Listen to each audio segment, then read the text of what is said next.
দীর্ঘ ১৭ বছর পর আবারও ট্রেজারি বেঞ্চে বিএনপি। ইতিহাসে প্রথমবার প্রধান বিরোধী দলে জামায়াত, সাথে জুলাই অভ্যুত্থানে নেতৃত্ব দেয়া তরুণদের গড়া দল এনসিপি। নতুন প্রেক্ষাপট আর নতুন বাস্তবতায় যাত্রা শুরু করছে ত্রয়োদশ সংসদ।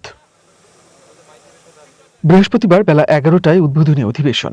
রীতি অনুযায়ী বিগত সংসদের স্পিকার কিংবা ডেপুটি স্পিকারের নতুন অধিবেশনে সভাপতিত্ব করার কথা, কিন্তু ২৪-এর ছাত্র জনতার অভ্যুত্থানের পর দ্বাদশ সংসদের স্পিকার শিরীন শারমিন চৌধুরী আত্মগোপনে, ডেপুটি স্পিকার শামসুল হক টুকু কারাগারে। তাহলে ত্রয়োদশ সংসদের প্রথম অধিবেশনে সভাপতির চেয়ারে বসবেন কে? এমন প্রশ্ন সামনে রেখেই বুধবার সরকারি দল বিএনপির সংসদীয় সভা, জাতীয় সংসদের সরকারি দলের সম্মেলন কক্ষে অনুষ্ঠিত বৈঠকে সভাপতিত্ব করেন সংসদ নেতা তারেক রহমান। প্রথম অধিবেশনের সভাপতিত্ব ইস্যু নিষ্পত্তির পাশাপাশি স্পিকার ও ডেপুটি স্পিকার নির্বাচন নিয়েও বৈঠকে আলোচনা হয়। স্পিকার এবং ডেপুটি স্পিকারকে শপথ গ্রহণ করাবেন রাষ্ট্রপতি। এরপরে আবার অধিবেশন বসবে। সেই অধিবেশনে প্রথমে সভাপতিমণ্ডলীর প্যানেল ঘোষণা করা হবে, তারপরে সুপ্রস্তাব আসবে, সুপ্রস্তাবের উপর আলোচনা হবে, তারপরে সংসদে যে সমস্ত অর্ডিন্যান্সগুলো প্লেস করার কথা, উত্থাপন করার কথা ১৩৩টি অধ্যাদেশ আইনমন্ত্রী উত্থাপন করবেন এবং এরপরে রাষ্ট্রপতির ভাষণ হবে। বৈঠক শেষে প্রথম অধিবেশনের কার্যপ্রণালীর বিস্তারিত জানান জাতীয় সংসদের চিফ হুইপ। জানান, স্পিকারের চেয়ার ফাঁকা রেখেই শুরু হবে ত্রয়োদশ সংসদের প্রথম অধিবেশন। স্বাগত বক্তৃতায় প্রধানমন্ত্রী অধিবেশনের সভাপতির নাম প্রস্তাব করবেন, তারপর হবে বাদবাকি আনুষ্ঠানিকতা। আমরা সংসদ চিরচরিত মতন বসবে না। আমাদের যেহেতু পুরনো স্পিকার নাই, ডেপুটি স্পিকার নাই, আমরা সংসদে একটা খালি চেয়ার দিয়ে শুরু করব। একজন কোরআন তেলাওয়াত করবেন, মাননীয় প্রধানমন্ত্রী আমাদের সংসদ নেতা তিনি ঘোষণা করবেন এই সভার সভাপতিত্ব করার জন্য কোনো একজন জ্যেষ্ঠ নেতাকে প্রস্তাব করার পর কেউ একজন সমর্থন করবেন, তারপর তিনি সেখানে সভাপতিত্ব করবেন। সেই সভায় আমরা মাননীয় স্পিকার এবং ডেপুটি স্পিকার নির্বাচিত করব।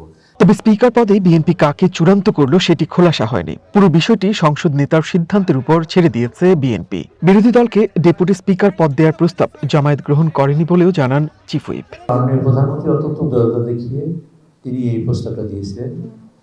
তো এ ব্যাপারে আমরা এখনো পজিটিভ কোনো রেসপন্স পাইনি। রেসপন্স পেলে সেই অনুযায়ী ব্যবস্থা গ্রহণ করব। প্রথম অধিবেশনে উত্তেজনা ছড়াতে পারে রাষ্ট্রপতির ভাষণ। বুধবার প্রায় একই সময়ে বিরোধী জোটের সংসদ সদস্যরাও সংসদীয় সভায় বসেন। সেখান থেকে বেরিয়ে জামায়াত ও এনসিপি নেতারা বলেন, ফ্যাসিবাদের দোসর হিসেবে সংসদে রাষ্ট্রপতির ভাষণ দেওয়ার কোনো অধিকার নেই। আমরা মনে করি রাষ্ট্রপতির ভাষণ দেওয়ার কোনো অধিকার নাই। স্বৈরাচারের দোসর বিএনপি কেন যে তাকে দিয়ে সব ভাষণ দেওয়া হচ্ছে এটা আমাদের কাছে পরিষ্কার নয়। তো এই বিষয়ে আমরা কিছু সিদ্ধান্ত নিয়েছি, সেটা আপনারা কালকে জানবেন। রাষ্ট্রপতির ভাষণের একটা বিষয় আছে, সেই বিষয়ে বিরোধী দলের ভূমিকা কী থাকবে, এবং আমরা যেটা বলে এসেছি যে সংবিধান সংস্কার পরিষদ শপথ যেহেতু আমরা নিয়েছি সংবিধান সংস্কার পরিষদের সদস্য হিসেবে, সরকারি দল নেয়নি, আমাদের একটা দাবি আছে যে সংবিধান সংস্কার পরিষদের শপথ নেওয়া এবং এই সংসদটাকে সংবিধান সংস্কার পরিষদ হিসেবে কার্যকর করা। ডেপুটি স্পিকার পদ নিচ্ছে না জামায়াত। দলটি বলছে, জুলাই সনদ নিয়ে আলোচনার পর এ ব্যাপারে তারা সিদ্ধান্ত নেবে। বিরোধী দল হিসেবে খণ্ডিত কোনো সুবিধা তারা চায় না।